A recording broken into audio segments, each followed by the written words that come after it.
লাকুম দীনুকুম ওয়ালিয়া দিন। তোমাদের ধর্ম তোমাদের আর আমার ধর্ম আমার। আমি আরো তোদের জন্য সন্দেশ প্রসাদ রাখছিলাম, আর তোরাও তোদের পূজায় আমাদের প্রতিপালক আল্লাহর সাথে শিরিক করিস, এই জন্য তোদের পূজায় আমাদের যাওয়া নিষেধ। তার মানে কি তোরা আমাদের ধর্মকে হিংসা করিস? নাহিদ, আব্দুর রহমান, দা দা কি রে, পূজার বন্ধ তো দিল। আজকে সন্ধ্যা থেকে আমাদের পূজার অনুষ্ঠান শুরু হবে, অনেক মজা করব। কিন্তু স্কুল বন্ধ হলে তো তোদের দেখা পাবো না, তাই মনটা খারাপ রে। আরে প্রদীপ, মন খারাপের কি আছে? মাত্র কয়টা দিনে তো। হ্যাঁ, নাহিদ তো ঠিকই বলছে, এক সপ্তাহ পরে তো আবার দেখা হবে। আচ্ছা, একটা কাজ করলে কেমন হয়? পূজাতে তোদের দাওয়াত রইলো, তোরা আমাদের বাড়িতে চলে আসিস, তোদেরকে নিয়ে অনেক মজা করব। আচ্ছা, তাই হবে, আমরাও যাবো তোদের পুজোতে। কি বলিস নাহিদ? আমি যেতে পারি কিনা শিউর না রে, আমার বড় ভাই মনে হয় না যেতে দিবে।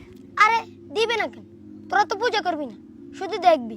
আরে দিবে দিবে, না দিলে তুই চুরি করে চলে আসিস, আমি রাস্তার মোড়ে তোর জন্য অপেক্ষা করব। আচ্ছা ঠিক আছে, তুই আমার জন্য অপেক্ষা করিস, আমি সময় মতো চলে আসবো। ওকে।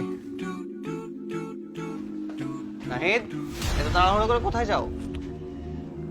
আমার একটা হিন্দু ক্লাসমেট আছে, আমাকে আর আব্দুর রহমানকে ওদের পূজাতে দাওয়াত দিছে। আচ্ছা আমরা সবাই যাব, মানে ওদের পূজা দেখতে যাবো আর কি। আচ্ছা নাহিদ, বলো তো পূজা কাদের উৎসব? হিন্দুদের হিন্দুদের। মুসলমানদের উৎসব কি কি? ঈদুল ফিতর আর ঈদুল আজহা। তোমার হিন্দু বন্ধু কি কখনো আমাদের ঈদুল আজহা আসছিল? না। তাহলে তুমি কেন তাদের উৎসবে যাবা? আমরা আমাদের কোরবানিতে যে গরু জবাই করি তাকে তারা কি বলে ডাকে জানো? জি জানি, মা বলে ডাকে। ওরা জানে ওদের মাকে জবাই করা হচ্ছে, তাই ওরা কোরবানিতে আসে না। আর তুমি জানো না পূজাতে ওরা আল্লাহর সাথে শিরক করে? তাহলে তোমরা কেন সেখানে যাবা? ভাইয়া, আমরা তো পূজা করতে যাব না, প্রদীপ দাওয়াত দিছে তাই যাব। তোমরা পূজা করবে না, সিজদা করবে না, ঠিক আছে, কিন্তু যেখানে আল্লাহর নামে শিরক হয় সেখানে যদি আল্লাহ তৎক্ষণাৎ আযাব অথবা গজব নাজিল করে, তখন কে আযাব গজব দেখবে? তোমরা কি পূজা দেখতে গেছো না পূজা করতে গেছো? মনে যদি আল্লাহর আযাব অথবা গজবের ভয় না থাকে তাহলে পুজোতে যাও, নাইলে যেও না। না না ভাইয়া, কি বলেন? আল্লাহর গজবে কেন থাকবো? আল্লাহর গজব কিভাবে সহ্য করবো? এবং সেখানে কিন্তু গান বাজনা হবে, যেটা ইসলামে কঠোরভাবে নিষেধ। আল্লাহকে ভয় করো, মনে রাখবা আল্লাহর সামনে কিন্তু একদিন আমাদের সবাইকে উপস্থিত হতে হবে। তখন কি জবাব দিবা? আল্লাহ যদি বলে আমার নামে এখানে শিরিক হচ্ছিল, তুমি এখানে কেন গেছো, তখন কি বলবা বলো তো? আচ্ছা ঠিক আছে ভাইয়া, আমি যাব না। আচ্ছা ঠিক আছে, যাও, ঘরে যাও। আচ্ছা। নাহিদ, এই নাহিদ, তুই বেটা কালকে আমার সাথে এমনটা না করলেও পারতিস। তুই আমাকে এতক্ষণ পর্যন্ত দাঁড় করায় রাখছস, আমি সন্ধ্যা পর্যন্ত তোর জন্য অপেক্ষা করছি। দোস্ত, আমার ভাই আমারে বুঝায় বলছে মুসলমানরা কেন পূজা যাওয়া নিষেধ। নিষেধ? কিন্তু কেন নিষেধ বলতো? তাইলে শুন। নাহিদ, আব্দুর রহমান, দা কি রে, তোরকে এত করে বললাম পূজা আসতে, তোর আসলি না কেন? প্রদীপ, সরি রে, আমাদের নিষেধ ছিল।